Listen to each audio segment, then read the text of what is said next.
자객집입니다. 아, 뭐야. 내가 멀리 들어.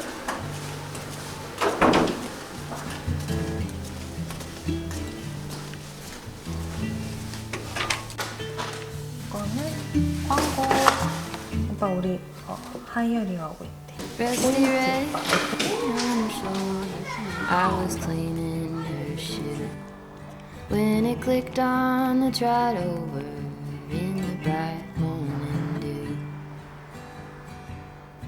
We brushed and we braided dandelions into the wind.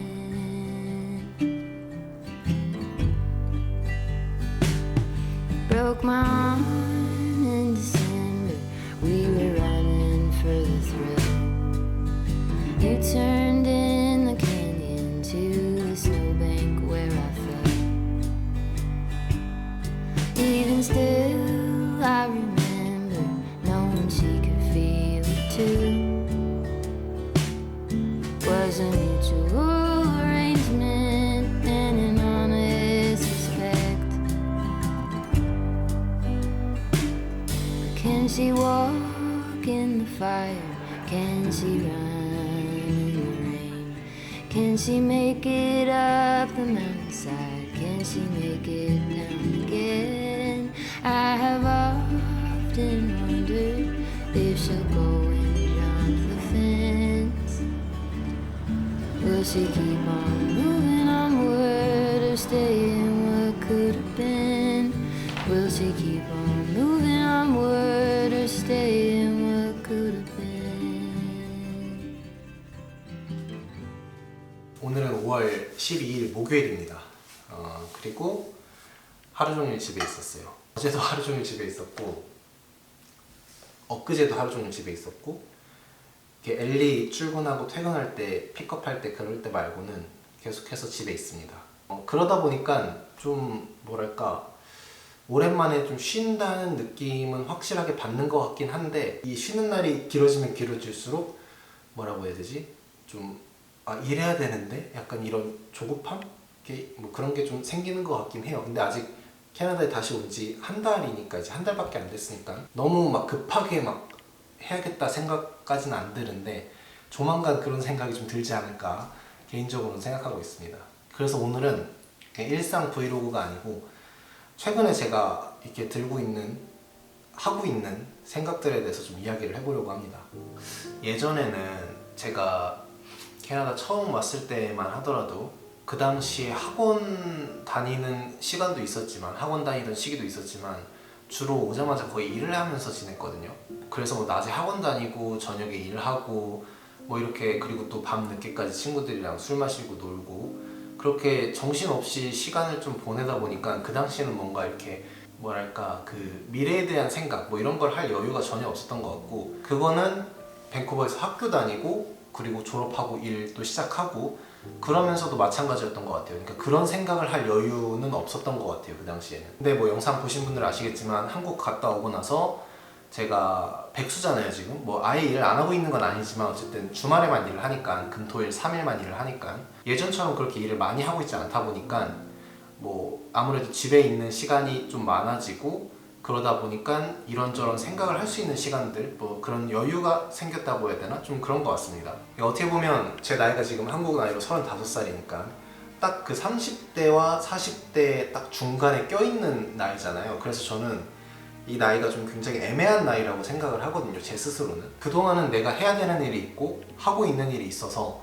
주변의 사람들이 내 나이 또래 사람들이 뭐 하면서 지내는지 어떤 생각을 가지고 살아가는지 그런 거를 생각해 볼 여력이 없었다면 지금은 내 친구들이 내 주변 사람들이 무슨 생각을 가지고 어떻게 살고 있나 이렇게 한 번씩 들여다보게 되는 거죠. 예를 들어서 결혼을 좀 일찍 한 친구들 같은 경우는 지금 뭐 애들이 다 컸고 뭐 7살, 8살인 친구들도 있고 그렇게 가장의 역할에 좀 충실하고 있는 친구들이 있는 반면에 그리고 지금 막 그러니까 최근에 결혼한 친구들도 생각보다 많이 있는 것 같습니다. 그러니까 저 같은 경우도 그런 경우에 해당되겠죠.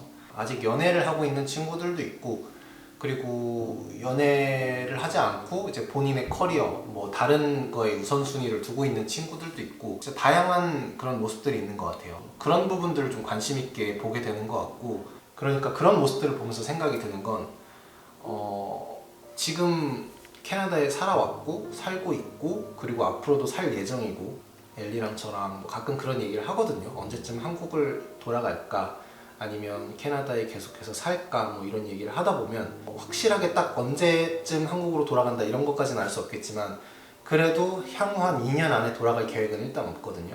그런 거 보면 어찌됐든 저는 2년 뒤에는 캐나다에 산 지 딱 10년이 될 거예요. 지금이 8년째니까. 그러면 그때 가서는 캐나다에 10년 동안 살았으니까 앞으로 향후 10년 동안 또 어디서 살게 될까? 계속 캐나다에 있을까? 아니면 한국에 가서 다른 뭔가를 도전하고 다른 뭔가를 시도하면서 좀 변화를 추구하고 있을까? 이런 생각도 하게 되는 것 같고 시간이 더 지나고 나이가 더 들어가면서 캐나다에서 지내는 시간이 길어지면 길어질수록 약간 뭐랄까 한국에 있는 가족들이나 한국에 두고 온 뭔가를 이렇게 그리워하는 마음이 조금씩 더 커질 것 같고 그런 마음이 계속해서 커질수록 내가 캐나다에 살면서 약간 그리움과 외로움이라고 해야 되죠. 그러니까 외로움이 좀 비례해서 계속해서 커지지 않을까 그런 걱정을 좀 하게 되는 거죠. 물론 지금 엘리가 같이 옆에 있고 그리고 시간이 더 지나면 아이들이 생기겠죠. 근데 가족이라는 울타리가 여기도 하나 더 생기겠지만 그것과는 별개의 뭐랄까 외로움? 그러니까 설명하기가 좀 어려운 것 같은데 가족들이 생기면 좀 덜 하기는 덜 하겠지만 그렇다고 해서 외로움이 아예 없어질 것 같지 않고 그러니까 막연하게 그런 생각이 좀 들면서 걱정이 생기는 거죠 하나씩. 그래서 생각이 드는 건 지금이야 뭔가 자리 잡기도 벅차고 이것저것 정신 없을 때니까 그런 생각이 덜 들어서 이 정도겠지만 정말 시간이 좀 더 지나서 이렇게 뭐 40대, 50대, 40대까지도 사실 그런 생각은 덜 들 수 있을 것 같아요. 왜냐면 정신 없잖아요. 아이들이 생기고 그때는 왜냐면 어떻게 보면 출산과 육아 뭐 이런 것들이 껴있을 거고 하나씩 어떻게 보면 미션 같은 게 생기는 거잖아요. 그러다 보면 정신없이 시간이 지날 것 같은데 그러니까 이런 생각들을 계속해서 한다는 게 어떻게 보면 좀 현실적인 부분들을 많이 고려를 한다는 건데 이제는 예전에 비해서 제가 처음에 캐나다에 도착해서 학원 다니기 시작했을 때까지만 하더라도 이런 현실적인 부분을 생각할 여력도 없었고 사실 뭐 그런 정보 같은 게 아예 없었으니까 그 당시에는 참 캐나다가 살기 좋은 곳이구나 생각을 했던 것 같거든요. 그러니까 오히려 그런 생각을 더 했던 거죠. 그러니까 캐나다가 정말 살기 좋은 곳이구나, 내가 여기 살고 싶다라는 생각을 그 당시에 가장 많이 했었던 것 같고 그러면서 뭐 학원, 학교 이렇게 일하고 여기서 캐나다에서 살아가는 시간이 길어지면 길어질수록 막연하게 캐나다가 정말 살기 좋은 나라고 여기서 살고 싶다라는 생각은 반비례해서 좀 줄어드는 것 같고 그에 반해서 하나씩 걱정거리라고 해야 되나? 그런 것들이 좀 생기기 시작하는 것 같아요.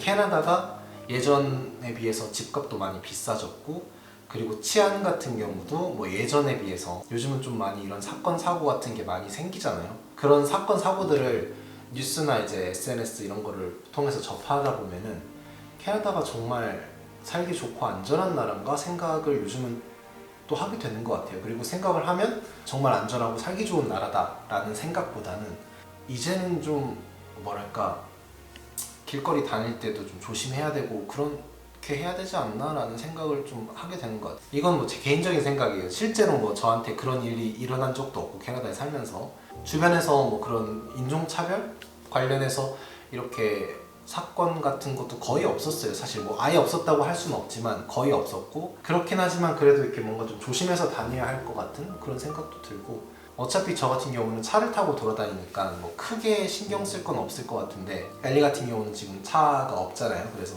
저랑 같이 다닐 때 아니면은 혼자 이렇게 출근하고 퇴근하고 뭐 그런 경우가 있는데 이렇게 걸어 다니거나 버스 타고 다녀야 되거나 그렇게 되면은 좀 이렇게 걱정이 사실 좀 되긴 하는 것 같아요. 그리고 또 한 가지 걱정이라면 걱정이라고 생각하는 부분은 이제 언어적인 부분이죠. 그러니까 쉽게 말해서 뭐 영어 이런 걱정인데 실질적으로 일을 하거나 생활을 하는 데 있어서 의사소통이 안 돼가지고 그런 게 답답하다 이런 게 아니고 아무리 내가 시간이 많이 지나고 공부를 많이 해서 영어를 이제 정말 잘 하게 된다고 하더라도 설명하기 힘든 그 답답함이 좀 있는 것 같아요. 그러니까 그게 영어를 아무리 잘하는 사람이라도 한국어로 뭔가를 표현하고 설명하는 거랑 영어로 이야기하는 거랑 완전히 같을 수는 없다고 생각을 하거든요. 아무래도 한국어로 얘기하는 게 당연히 편할 거고 저는 그럴 거라고 생각을 하거든요. 지금도 그렇고 나중에 시간이 더 지나서도 아마 그러지 않을까 생각이 드는데 만약에 내가 캐나다가 아닌 한국에서 살고 있었다면 이런 언어적인 부분에서 그리고 혹은 이런 치안에 관련된 이런 스트레스를 한국에서도 똑같이 받고 있을까 생각을 해보면 솔직히 말해서 그건 또 아닐 것 같다는 생각을 하거든요. 그리고 뭐 영어 이런 언어에 대한 부담이나 스트레스 같은 경우는 진짜 덜 하겠죠. 한국에서는 한국어로 이야기하고 표현하는 거는 뭐 아무런 문제가 없으니까 지금도 없을 거고 나중에도 없을 거고 그냥 그 밖에도 뭐 여러 가지 뭐가 있겠지만 지금 말씀드린 이 두 가지 같은 경우는 예전에도 그런 걸 느꼈었고 지금도 느끼고 있고 시간이 더 지나고 나중에 가서도 더 느낄 수 있는 부분이기 때문에 그런 부분은 내가 캐나다에 살고 있는 동안은 최소한 그 동안에는 계속해서 안고 가야 될 문제구나라는 생각을 더 하게 되는 것 같습니다. 그냥 그것 때문에 살기 힘들고 못 살겠다 이런 건 아닌데 그런 부담은 은연중에 계속해서 가지고 가게 되는 거죠.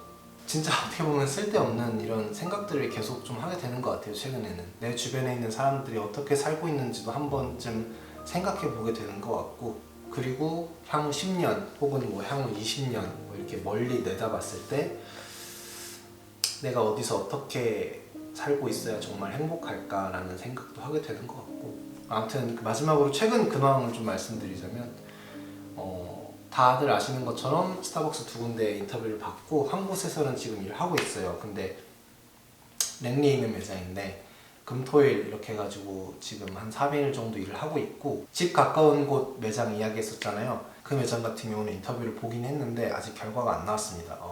지금 당장 사람이 급해서 구인을 하는 경우가 아니기 때문에 거기 같은 경우는 그래서 계속해서 이력서 받고 그리고 면접을 보고 있고 아마 이번 주나 다음 주까지 해가지고 결과가 나올 거라고 이야기를 하더라고요. 그래서 그건 좀 기다리고 있고 뭐 기다리고 있는 동안에도 뭐 여기저기 구인 광고에서 괜찮은 거 보면 뭐 지원도 해보고 면접 스케줄도 잡고 뭐 그러고 있습니다. 근데 딱 집어가지고 여기서 일할 것 같다라고 말씀드리기는 너무 이른 것 같아서 그거는 이제 시간이 좀 더 지나서 확실하게 정해지면 그때 이야기를 한번 하도록 하겠습니다.